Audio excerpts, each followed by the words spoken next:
person of interest questioned. Beaumont police digging for answers with a man who may know something about last night's triple homicide. Team coverage just ahead. And eyewitness accounts, testimony continuing in the Neighborhood Watch shooting trial in Florida.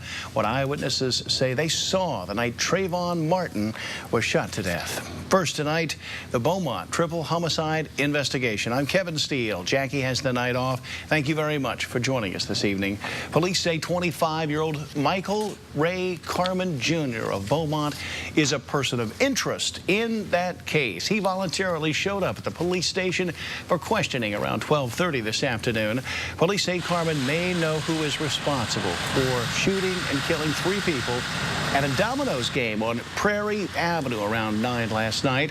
We have team coverage with Vanessa Holmes, who is live at the police station where detectives are working around the clock, and anchor Angel San Juan, who is live at the scene with reaction from a woman considered family by one of the victims. Vanessa, what's the latest in the investigation? Kevin, right now, police are still trying to determine who was involved. They're hoping this person of interest can provide some answers so they can determine who is responsible for this triple shooting.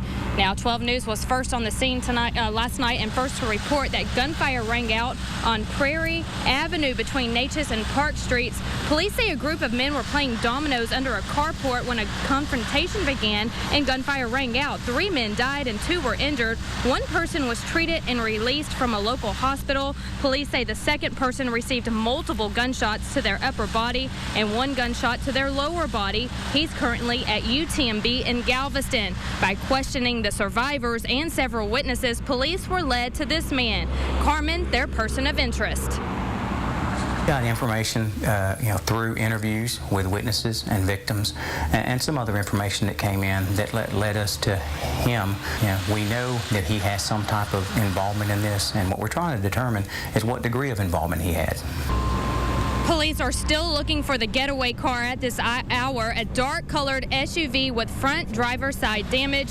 Sergeant Flores says the vehicle sideswiped a parked car when fleeing the scene. Now, there were 3 children inside the home at the time of the shooting. They've currently been placed in the care of family members. And also, at this time, we still do not have any arrests, and police have yet to release a motive. We'll keep you updated as new information becomes available. We're live in Beaumont. Vanessa Holmes, 12 News HD. Very good, Vanessa. Thank you. We continue our team coverage with Angel San Juan, who spoke to someone very close to one of the victims in that shooting. Angel?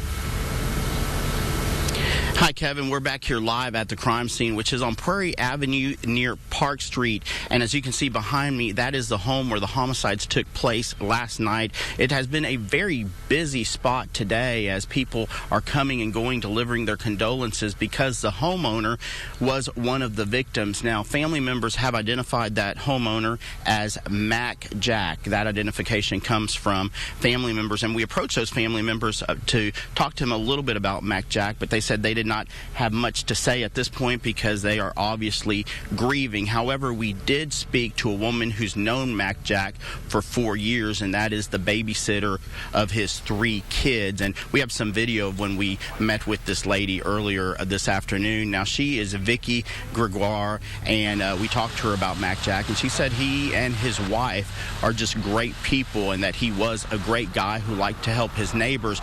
But most of all, she said he was just a really good dad, and he loved his kids and took really good care of them. And sadly, those 3 kids were inside the home when he was murdered last night.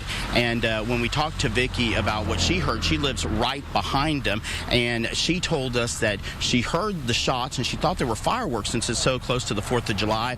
But when she found out what happened, her first concern were those kids, and she's very glad that they're okay, but she is just so sad that this man's been lost to the community and specifically to those kids. This is what she had to tell us. He was very close, with his children. Now you have small children that you have to explain that, where's your dad? I mean, because the kids are spoiled behind both parents, especially their dad. My dad is this and my dad is that, which that's the way kids should grow up. And Vicki went on to say that, like I was saying earlier, he was just very neighborly, would cut neighbors' grass, and a point that we discovered last night, the garbage man who collects the garbage in this neighborhood stopped to tell us what a good man Mac Jack was. So there are a lot of people who are missing him today and basically wanting justice to this crime. We're reporting live in Beaumont, Angel San Juan, 12 News HD. Very sad. I guess you'll have to actually probably be talking to the children about this. No kid should have to grow up like that. Appreciate it, Angel. Beaumont police, by way of perspective, say there were a total of 14 murders in Beaumont in all of last year. So far with this triple homicide, the murder count is already up to 10 for the year. We now know the name of the person killed in a fatal accident in Vidor last night. The Vidor Police Department identified the victim as 42-year-old Randy Holland from Village Mills, Texas. The accident happened on Orange Street near Vidor High School. Vidor police tell our 12 News crew at the scene that the driver of the Jeep hit a telephone pole before then hitting the bicyclist. The biker was pronounced dead there at the scene. A crew from Entergy responded to the scene this morning to make repairs to the utility pole damaged in the accident. The suspect arrested in connection with the death of Crosby native Kimberly Grant has been indicted. Royce Davis is charged in the killing of his former girlfriend, 51-year-old Kimberly Grant, in April. Investigators say Grant died from a single gunshot wound. Her body found in North Beaumont off Tram Road. Harris County Sheriff's deputies later arrested Davis in Baytown on 2 unrelated charges. This Lake Charles man you're about to see is in jail this afternoon after undercover detectives in Calcasieu Parish, Louisiana, arrested him on charges of indecent exposure. And detectives from the Calcasieu Parish Sheriff's Office say they observed Floyd Fontenot exposing himself inside a men's room near the kids' water fountain at the Lake Charles Civic Center. Fontenot had previously been arrested and charged with obscenity in November 2011 at the same restroom. The Calcasieu Parish Sheriff's Office has increased patrols at those bathrooms. The Federal Aviation Administration is now investigating the fatal crash of a single-engine aircraft that went down about 9 last night. A New Braunfels pilot was killed while attempting to land at a private airstrip in Guadalupe County, Texas. It's not clear why Peter Dankelman lost contact with air traffic controllers. His plane burned on impact. Dankelman was the only occupant of that plane. Been mighty warm out there today. The question is, we were talking earlier in the week about the possibility of some storms as well. Do we expect any storms over the weekend? Well, very, very slim chances. Unfortunately, we're not going to really get a whole lot of help from Mother Nature to beat this heat. A live look outside our 12 News studios, the Medical Center of Southeast Texas Sky Camera Network. You can see a lot of hazy sunshine, just a few clouds. It is baking out there. Right now, it's about 97 degrees and temperatures all across the region. Almost 100 right now in Houston, 95 in Jasper, 98 in Huntsville. You get the picture. We're going to do these temperatures again tomorrow, but this evening, temperatures will start slipping down into the 80s. A little bit cooler. Thankfully, we have nighttime, but we're talking about triple digits tomorrow. Oh, boy. Be aware. Triple digits. All right, thanks very much. Leaves you kind of breathless. Well, we'd feel better if it were July or August and it was triple digits, wouldn't we? All right. We're at the end of June. Seems early. Thanks a lot. Buna ISD will soon be looking for a new superintendent. 12 News HD's learned Dr. Robin Perez has turned in her letter of resignation to join Humble ISD as an assistant superintendent there. Dr. Perez says her decision is based on both family and professional reasons. She has been Buna's superintendent for 3 years. An actress and former beauty queen has been formally indicted in the ricin letter incident targeting the president and the mayor of New York City. Shannon Guess Richardson of New Boston, Texas, is accused of sending out another such letter to the leader of a gun control group. Police arrested Richardson on June 7th in Mount Pleasant, Texas. Her husband is seeking a divorce right now, and his lawyer says Richardson sent the letters to frame the husband. Richardson is an actress who's had minor roles in several TV series. She could go to prison for up to 15 years if she's convicted. The George Zimmerman murder trial continued with another important witness, a man who says he saw parts of the fight that led to Trayvon Martin's death. John Good says he saw a tussle and heard someone call for help. rather Good, seen here, testified he believes that voice was George Zimmerman's and said he believes it was Trayvon Martin on top of Zimmerman during that fight. Two witnesses yesterday testified it was Zimmerman on top.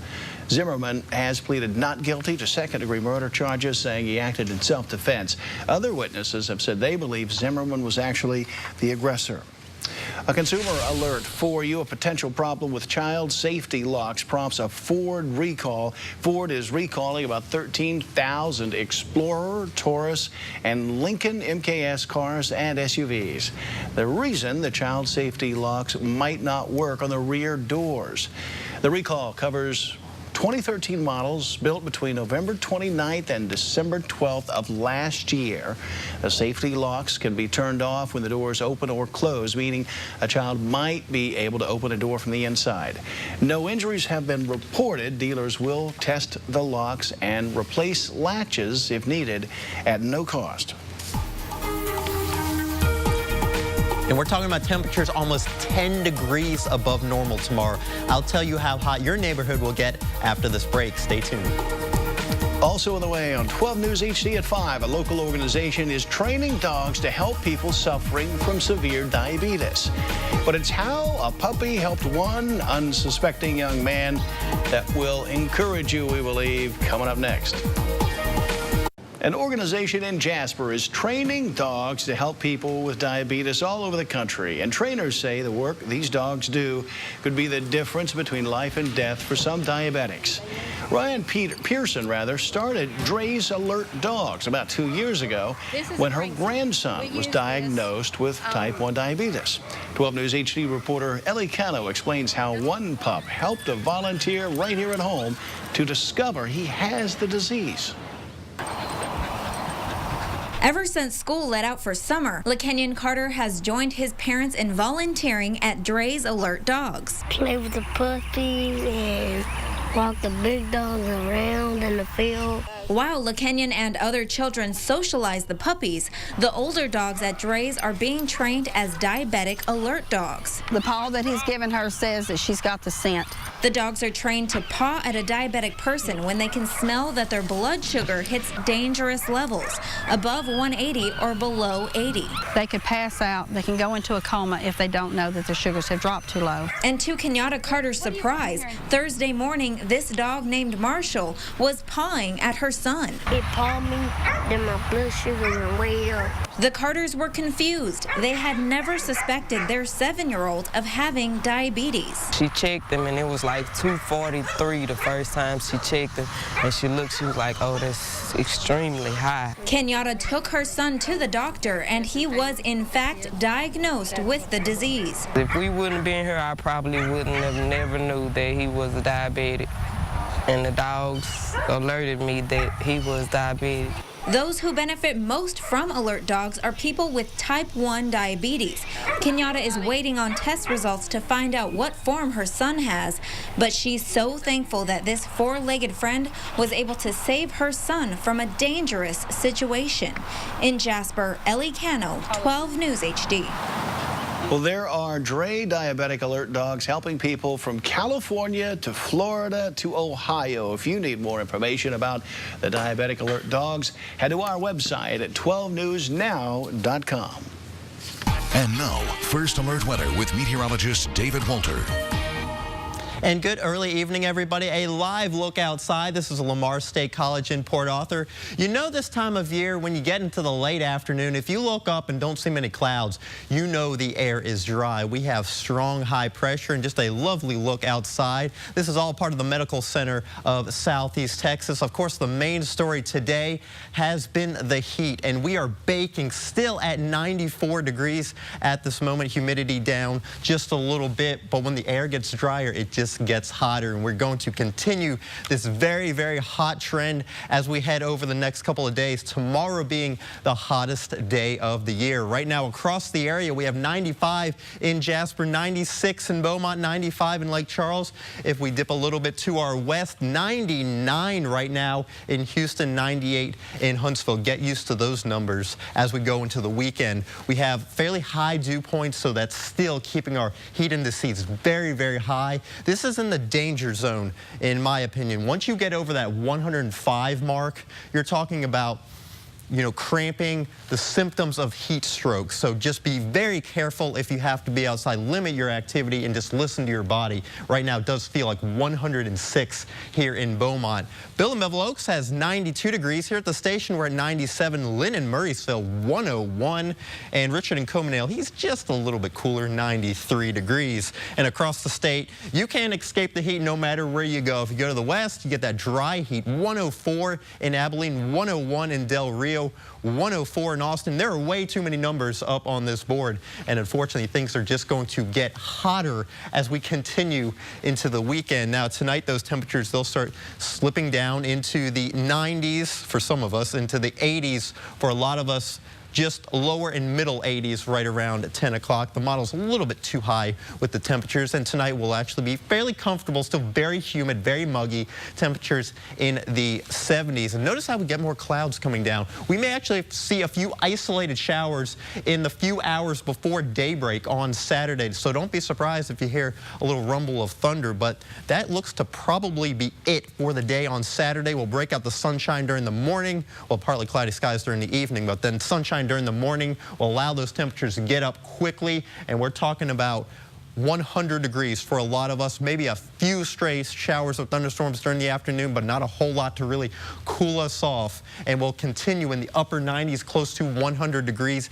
Even as we finish up the day, right around 7 o'clock, temperatures still baking out there. And of course, heat indices on the high side feeling more like 105 right around 3 o'clock. Out on the Gulf, winds will be from the west between 10 and 15 knots. So a little bit choppy, but very warm water. High tide will be at 11, 12 in the early afternoon. Here's the forecast tonight. A few possible showers, especially after 3 o'clock. Temperatures in the 70s. Then we ramp up that heat tomorrow. 100 degrees here in Beaumont. We get a little bit cooler by Sunday. Just a stray shower or thunderstorm possible. No rain is in the forecast for Monday. And check it out, Kevin Steele. We have some more seasonable weather from Tuesday, Wednesday, even into your July 4th holiday. Just some isolated rain chances for now. That'd be a nice cool down right there on Tuesday. Hey, we got 60s on the board. That's a good sign. You're doing something. Thanks for trying to. Appreciate it. Still to come on 12 News HD. It won't be long before college-aged students are going to have to think twice before getting a school loan. The reason when we come back. Sorry to tell you, once again, it looks like Congress has failed to act. The cost of one kind of federal student loans is about to go way up after Congress could not reach a deal to keep the current interest rates on Stafford loans in place. The increase kicks in on Monday. Loans will double from 3.4% to 6.8%. But before lawmakers departed Washington for the 4th of July recess, there was a lot of finger pointing. In it all, Republicans and Democrats blaming each other.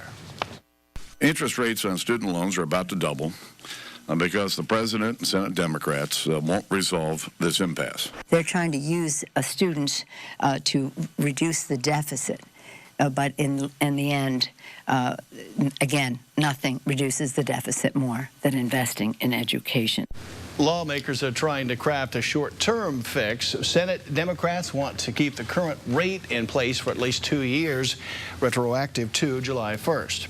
A congressional report estimates that the high interest rates would add $4,500 to the cost of a 4-year degree.